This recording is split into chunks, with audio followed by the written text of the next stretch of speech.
ओम शांति। गीता वही समझ सकता है जिसकी बुद्धि सात्विक है, जिसके पास विवेक है। तो हम विवेक का प्रयोग करके आज उस रथ को देखेंगे।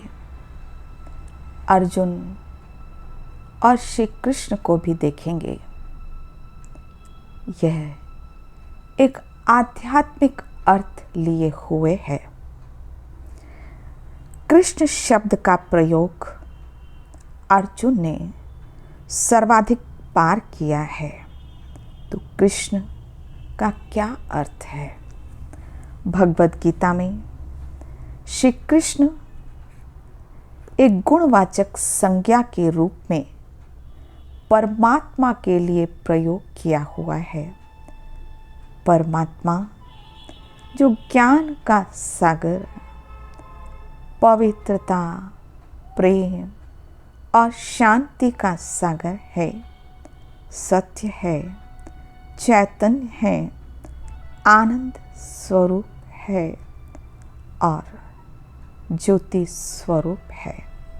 क्योंकि कृष्ण का अर्थ क्या है?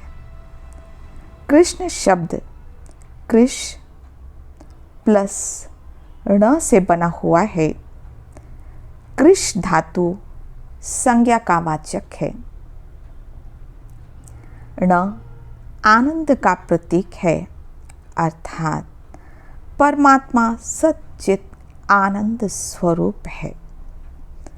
कृष्ण का अर्थ यह भी है जो भक्तों को अपनी ओर आकर्षित करता है, जो विनाश काल में सभी आत्माओं को अपनी ओर खींच लेता है। कृष्ण का यह भी अर्थ है जो कृष्णता अर्थात सभी की दुर्बलता, दोषों को नष्ट कर देता है और जो शत्रुओं को भी अपनी महान शक्ति से अपने वश कर ले। तो यह कृष्ण का सूक्ष्म अर्थ है। कृष्ण को अच्युत के नाम से भी कहा गया, अर्थात जो एक रस है, अपरिवर्तनीय है। तो परमात्मा और आत्माओं में यही अंतर है कि आत्माएं चूंकि इस संसार में अपना पार्ट बजाती हैं, इसलिए सतो रजो तमो इस अवस्था में आती हैं। लेकिन परमात्मा कभी भी सतो रजो तमो अवस्था धारण नहीं करता। उसकी फुल पोटेंशियल एनर्जी जो कि परम धाम में है, वो हमेशा बनी हुई रहती है। तीसरा, आद्य भी कहा गया। तो परमात्मा सबका आदिकरण है। अध्याय 10 में ये फर्स्ट पर्सन में ही कहा कि मुझे कोई नहीं जानते क्योंकि मैं सबका आदिकरण हूँ। फिर जनार्दन नाम से भी गीता में भगवान को कहा गया, जब आत्माएं दुखी हो जाती हैं तो परमात्मा को पुकारती हैं और परमात्मा उस प्रार्थना को स्वीकार करता है। इसलिए उन्हें जनार्दन भी कहते। गोविंद अर्थात जो गो अर्थात इंद्रिय का जो अधिष्ठान लेकर प्राप्त किया हुआ हो।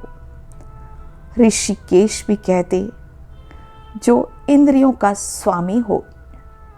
गीता में परमात्मा को केशव भी कहा गया।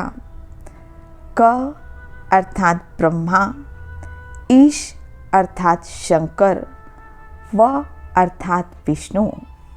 अर्थात जो तीनों देवताओं के द्वारा स्थापना, पालना और विनाश का कार्य करता है, वही ईश्वर है, परमात्मा है, वही कृष्ण है।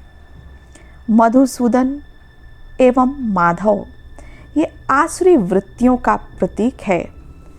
जिसने आसुरी वृत्तियों का वध करने की विधि सिखलाई हो, तो स्पष्ट है कि कृष्ण जो कि गुणवाचक है, ज्योति के समान है।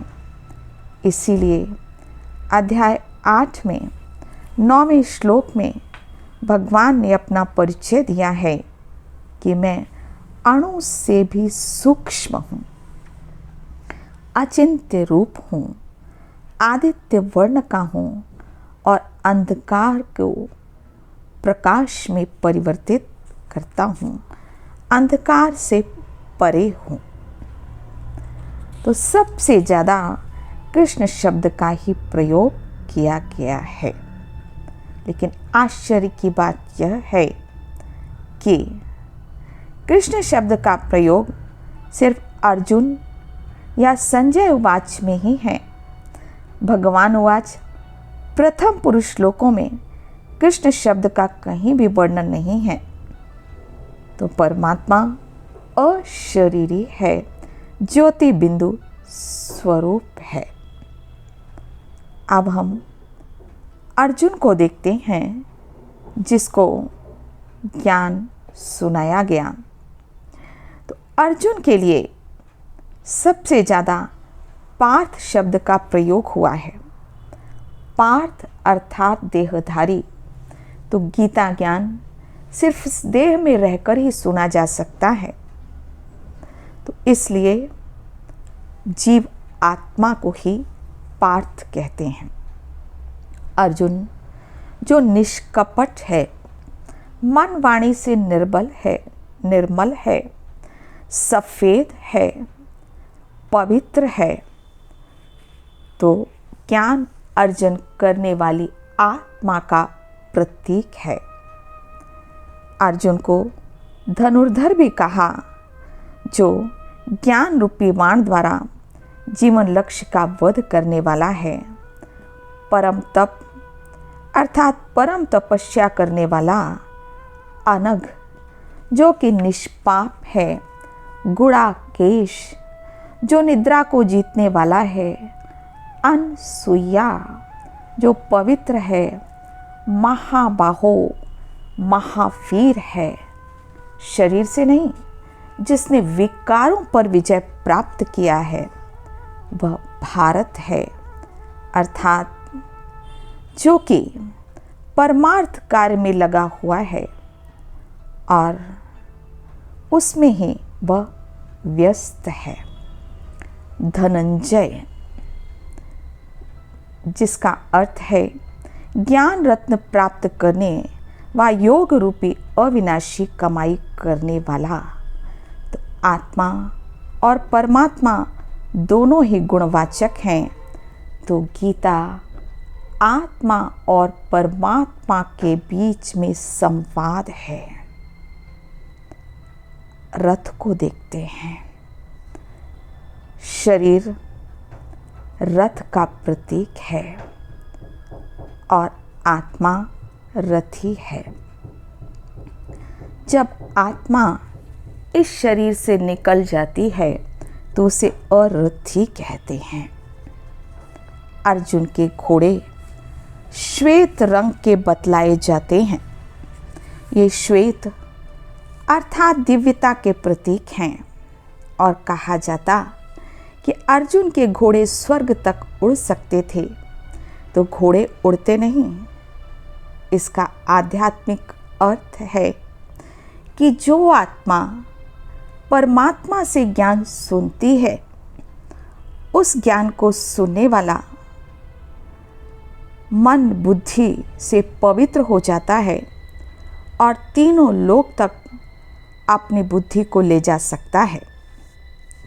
इस रथ में एक ऊंचा सा ध्वज बतलाया जाता, वो भी प्रतीकात्मक है और कहा जाता कि इस ध्वज को 1 योजन ऊंचा था, अर्थात इतना ऊंचा होते हुए भी वो वृक्षों को छू नहीं सकता था। तो इसका भाव है कि जिसका लक्ष्य सिर्फ परमात्म प्राप्ति और देवत्व है, उसको इस संसार की कोई भी विघ्न या आकर्षण स्पर्श नहीं कर सकते। उस ध्वज में चांद और सितारे भी दिखाए जाते हैं। तो इस बात का प्रतीक है कि अर्जुन की बुद्धि सदैव अपने घर, मूल वतन, जिसको गीता में परम धाम कहा गया, उसका स्पष्ट चित्र उसके सामने रहता है।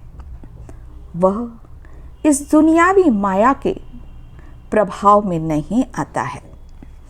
फिर अर्जुन के रथ पर हनुमान को बैठा हुआ दिखाया जाता है। क्यों? उन्हें पवन पुत्र भी कहा जाता। तात्पर्य यह है कि अगर सत्य गीता ज्ञान को समझना है तो आपको बहुत सरल और हल्का होना पड़ेगा और हनुमान जैसी पवित्रता भी धारण करनी पड़ेगी। इसीलिए उनके वक्ष स्थल पर श्री राम दिखाया जाता, जिसके दिल में स्वयं परमात्मा की याद समाई हुई है। वह इस गीता ज्ञान को जीवन में अप्लाई कर सकता है। और हनुमान को बीच बीच में गर्जना करते भी दिखाते हैं, जिसका अभिप्राय है कि जो गीता ज्ञान को समझता है वह दूसरों को भी समझाने की कोशिश करता है। अर्जुन के पास अस्त्र शस्त्र जो भी बतलाए हैं वो भी दिव्य और अलौकिक दिखाए हुए हैं। गांडीव धनुष एवं अक्षय तरकश। गांडीव धनुष अर्थात वह बुद्धि जिसके जीवन में सदा सद्गुण रहते हैं, और विवेक रूपी तरकश में अक्षय अर्थात अविनाशी ज्ञान सदैव भरे रहते हैं, जो कि जीवन में सफलता प्राप्त कराते हैं, विकारों से मुक्त कराते हैं। तो ये एक सुंदर अलौकिक और आध्यात्मिक रहस्य है, जो हमें रथी आत्मा और परमात्मा का, कृष्ण और अर्जुन का स्पष्ट चित्रण हमारे आँखों के सामने प्रदर्शित होता है। तो हम सब आत्माएं उस परमात्मा को सारथी बनाएं, सदैव उसको साथ रखें, तो जीवन में सफलता है ही है। अच्छा, ओम शांति।